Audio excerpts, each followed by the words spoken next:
आप देख रहे हैं सच का कारवां न्यूज। आज हम आपको एक किन्नर की आप बीती सुनाते हैं, जो कि 12 साल की उम्र में जिसने एक अपने आप को संभाला और परिवार से लेकर बाहर तक के लोगों की उसने एक बुराइयों को अपने अंदर समाया और आगे बढ़ी। आज वो किस मुकाम पर जाके आज अपने आप को पहुंची है और किस किस दुख से वो निकलती हुई आगे बढ़ी है और समाज का उसने कैसे डट के सामना किया है और किन्नरों से भी वो कितनी अलग हटके अपनी ज़िंदगी जी रही है। आज हम आपको एक किन्नर की आप बीती बताएंगे और आप बीती जो बताएंगे आपको सुनाने जा रहे हैं, वो सुनाने जा रहे हैं कि जो किन्नर पे बीतती है। कुदरती जो किन्नर होता है वो जन्म जब लेता है, जन्म लेने के बाद में उस पर क्या क्या घर में कठिनाइयाँ आती हैं, कैसे मतलब मम्मी या कैसे भाई बहन या किस तरीके से दादा दादी मुंह मोड़ते हैं और किस तरीके से उसके साथ में घटनाएं घटती हैं। इसी हम एक किन्नर की दास्ता को लेके आज हमारे जो बीच में हमारे जो साथ में हैं वो सोनिया जी हैं और उनके जो फादर थे वो बलवीर सिंह थे और जो मदर थी, मदर का नाम क्या था? दर्शन था मदर का नाम। तो आज हम जानकारी लेंगे और वार्ता करेंगे। सोनिया जी पहले से अपना परिचय दीजिए, फिर स्टार्टिंग करते हैं। मेरा नाम है सोनिया और मैं हूँ गाजियाबाद से। रहने वाली मैं पंजाब की हूँ। पंजाब में मैं पैदा हुई थी और पंजाब से मैं यहाँ आई थी, क्योंकि मैं जो मेरी मम्मी वहाँ से, हम मेरी दादी का शुरू यहाँ, मेरे का जो है वो यहाँ है, क्या नाम है इसका, अलीगढ़ से। अलीगढ़ की मेरी ससुराल है मेरी माँ की, और क्या कहते हैं पंजाब हमारा घर था। तो आप कुदरती किन्नर थे, कुदरत की तरफ से जो होते हैं, या फिर एक बने हुए थे? नहीं, कुदरत से हूँ। तो आपको जो ये महसूस हुआ, ये कब महसूस हुआ और परिवार में आपकी किस तरीके से आवाज़ उठने लगी धीरे धीरे? जब मैं 8 साल की थी तो मैं क्या कहते हैं, मुझे स्कूल भेजते थे मेरे घर वाले, मैं पढ़ती लिखती तो मैं सबसे अलग रहती थी। मतलब लड़कियों के साथ नहीं और ना लड़कों के साथ, मतलब अपना अकेली रहती थी। श्रृंगार करने का अच्छा लगता था मुझे, और कभी नाचने गाने का, जहाँ डीजे बज गए और वो बज गए तो मैं अंदर से अपना आप को रोक नहीं पाती थी। एक बेचैन हो जाती थी। अगर मैं कहीं भी ढोलक की सुनती तो मेरे पाँव अपना आप ही खींचे चले आते थे उनकी तरफ। तो ये पसंद नहीं था मेरे घर वालों को कि नाच गाना, तू नाचिए। हम बिरादरी से सरदार थे, इसलिए मेरे नाना कहते थे कि तू मत जा, क्योंकि हमारी जो दादा दादी को पसंद नहीं थी मैं। तो मेरी माँ ने मेरी नानी को दे दी थी। मेरी नानी ने मुझे पढ़ाया लिखाया, लेकिन फिर मैं पढ़ नहीं पाई, क्योंकि घर में मेरी माँ ख़त्म हो गई, फिर मेरे मामा ख़त्म हो गए जो प्यार करते थे मुझसे। छोटा मामा मामी प्यार नहीं करते मुझसे, हमेशा गाली देते थे, किन्नर फिन्नर छक्का हिजड़ा। एक तो बाहर की सुनती थी, गली से निकलती थी, कोई मीठा कहता था, कोई हलवा कहता था। मैं बहुत सुन सुन के थक गई। मैं फिर भी मैंने अपने दिल को बर्दाश्त करा, मैं कि नहीं, मैं अपने घर को नहीं छोड़ूंगी। फिर मैं बाहर निकली, फिर मुझे मिली एक गुरु मेरी, उनका नाम है जरी, वो है हरियाणा से, झज्जर से। मैं वो मुझे ले गई, अपने साथ रखा, उन्होंने मुझे पहनाया ओढ़ा। मैं उनके साथ धीरे धीरे उनकी बिरादरी में जाने लगी, ताली बजाना सीखा, नाच गाना सीखा। फिर मैंने खूब कमाया, मैंने अपनी बहन की शादी करी, अपने भैया की शादी करी, सब कुछ करा। फिर भी क्या कहते हैं, वहाँ से मैं आज भी अपनी गुरु के पास चली जाती, लेकिन मैं कभी कभी जाती हूँ अपनी गुरु के पास। आपने ये बताया कि गुरु के पास में आप जाते थे, लेकिन जब आप घर के अंदर जिस टाइम पे बातें उठी, जिस टाइम पे ये मामले हुए, तो कितनी उम्र थी आपकी?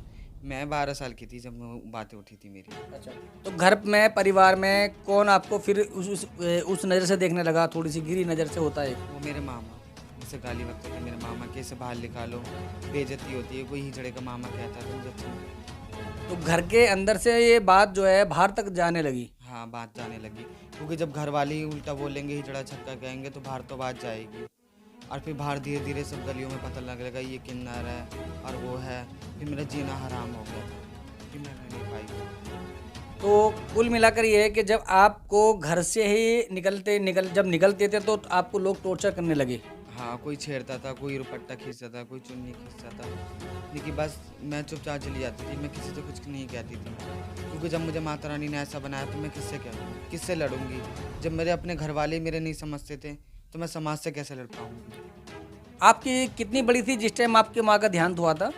मैं थी कम से कम, मैं कम से कम इसकी होंगी 8 की। 8 साल की थी। हाँ, 8 या 5 की होंगी। तो जब माँ का देहांत हो गया तो आपके ऊपर से एकदम हाथ हट गया, तो आपको तो और परेशानियों की दिक्कतों का सामना करना पड़ा हुआ होगा।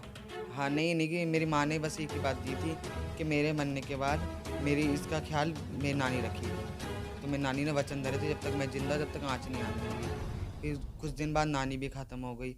जब नानी ख़त्म हो गई तो मेरे पे ज़िम्मेदारी बहुत आने लगी, तो फिर मैं कहने लगी अब नानी भी ख़त्म हो गई, मैं करूँगी क्या। अब मेरे एक भाई और मेरी बहन है। फिर मैंने उनकी शादी करी कमा के। फिर मैं ना पहले मैं जागरण में गई, नाच गाना सीखा मैंने। फिर वहाँ से मुझे एक गुरु मिली जिसका नाम था भाई आपके जो थे वो कितने बड़े थे? भाई छोटे थे मुझसे दोनों। कितनी उम्र थी? मेरी बहन की अब मेरी उम्र है 27। मेरी बहन थी कम से कम जब उसके चलती 12 साल की थी मेरी बहन, और मेरा भैया 13 का था। तो ये इनका सोनिया जी का कहना ये है कि इन्होंने खुद घर की जिम्मेदारी 12 साल की उम्र में संभालनी शुरू कर दी। उसके बाद में इन्होंने फिर एक किन्नर के साथ में परिवार का उनका सहारा लेना पड़ा, और उनके साथ ही फिर जुड़ गई। जुड़ने के बाद में फिर उन्होंने अपने भाई की शादी करी, अपनी बहन की शादी करी। ये इस बात है ना? हाँ, यही है। देखिए जब मैं अपने किन्नर समाज में गई तो मैं बस एक ही बात कहती थी कि कहते हैं कि किन्नर समाज में गुरु माँ अच्छी होती हैं, वो होती हैं। देखिए मेरी गुरु लाखों में एक कि मुझसे बहुत प्यार करती है, और आज भी मुझे बुलाती हैं कि आजा तू आजा। तो मैंने कि मैं अपनी लाइफ अपनी तरीके से जीना चाहती हूँ, जिससे मैं जाती नहीं हूँ। मैं काम कर लेती हूँ, पार्लर का काम सीख रखा है मैंने, और क्या कहते हैं कॉस्मेटिक का सामान वो करती हूँ। इन चीज़ों में मुझे सस्ता तो आपको किन्नरों के साथ में गाना बजाना सही नहीं लगता? नहीं लगता है। जब मेरा मन में जो आता है मैं वो करती हूँ। तो जैसे कि आपने बताया, जैसे ताली बजाना या इस तरीके से कुछ आपको पसंद है? नहीं, मैं जब ये चीज़ें मैं टेम पे करती थी, जब मैं अपने गुरु के पास जाती थी तो मुझे ताली बजाना भी अच्छा लगता था, नाचना गाना तो मेरा आज भी रहता है, क्योंकि जो मेरा शक्ति है वो मैं बदल नहीं सकती कि मेरी पहचान क्या है। तो मैं इसके लिए यूँ नहीं मानती कि मैं यूँ नहीं कहती कि मैं एक लड़की हूँ, मैं नहीं कहती, मैं कि हाँ मैं एक किन्नर हूँ। मैं दुनिया को कहती मैं किन्नर हूँ, और मैं किन्नर भी वहाँ जब देती हूँ, जब मैं अपनी टोली पे जाती हूँ वहाँ दिखाती हूँ अपनी। अब बाकी मैं नॉर्मल रहती हूँ। तो आपके शरीर में आपको क्या महसूस होता है, कुछ अलग, जैसे कि कुछ मतलब अलग सा लगता है, मतलब मैं कुछ अच्छी सी रहूं, औरत की तरह रहूं, और हमेशा खुश रहूं। मतलब पहनना ओढ़ना मैं अलग रखती हूं। मुझे कभी शौक नहीं करता कि मतलब ताली बजाने का, ना ज़्यादा मैं ताली बजाती हूँ। अब मैं अपने गुरु के पास जाती हूँ तो मैं अपना वही करती हूँ जो करती हूँ, अपने घर में आ जाती हूँ, नॉर्मल रहती हूँ। तो ये थी सोनिया जी, जो कि इन्होंने बताया कि मैं बेशक किन्नर हूँ, लेकिन मेरा ज़्यादा किन्नरों के साथ में बैठना उठना बहुत कम है। और उसके साथ में फिर इन्होंने बताया कि मैंने एक ब्यूटी पार्लर का भी काम मैंने शुरू कर रखा है। उसके साथ साथ में फिर मैं साइड से कॉस्मेटिक वगैरह का भी काम मैं करती हूँ। तो ये थी इनकी कहानी, क्योंकि दरअसल में कहानी तो बहुत लंबी है, इन्होंने जो शॉर्टकट में बताई है। और जिसने बताई है कि एक किन्नर होने के बावजूद भी लोग मतलब ये कुदरती किन्नर हैं, लेकिन भुतेरे लोग तो अब सही होने के बावजूद भी वो अपने आप को किन्नर बना लेते हैं, मांगते हैं। रोडों पे देखा होगा आपने कि ताली बजाना, गाड़ी को रोकना, गाड़ियों में चढ़ जाना, ज़बरदस्ती पैसे मांगना। लेकिन इनकी एक स्थिति और इनकी एक कहानी देखकर कुछ महसूस इनको भी ये हो रहा है कि हाँ मैं बेशक किन्नर हूँ, लेकिन मैं समाज में सर उठा के चल सकती हूँ, समाज से लड़ सकती हूँ, समाज को बता सकती हूँ, समाज से मैं कह सकती हूँ कि मैं हाँ किन्नर हूँ। और आज जो सोनिया जी के साथ में हम बैठे हुए हैं, तो हम इनसे दो बात और करेंगे। हम पूछना चाहेंगे कि समाज को आप क्या संदेश देना चाहती हो, क्या बताना चाहती हो? बस मैं तो यूँ कहूँगी समाज किन्नर की इज्जत करे, कि किन्नर होना हमारा कोई गुनाह है? ये तो ऊपर वाले ने हमें ऐसा बना दिया। अगर ऊपर वाला हमें ऐसा नहीं बनाता तो आज हम भी किसी की बीवी होती, किसी की माँ होती, किसी की वो होती। देखिए इसमें हमारी क्या गलती है? दुनिया में गंदी नज़र से देखती है, कोई छक्का, कोई हिजड़ा, कोई कुछ कहता है, इसमें हमारा क्या कसूर है? आप ही बताओ।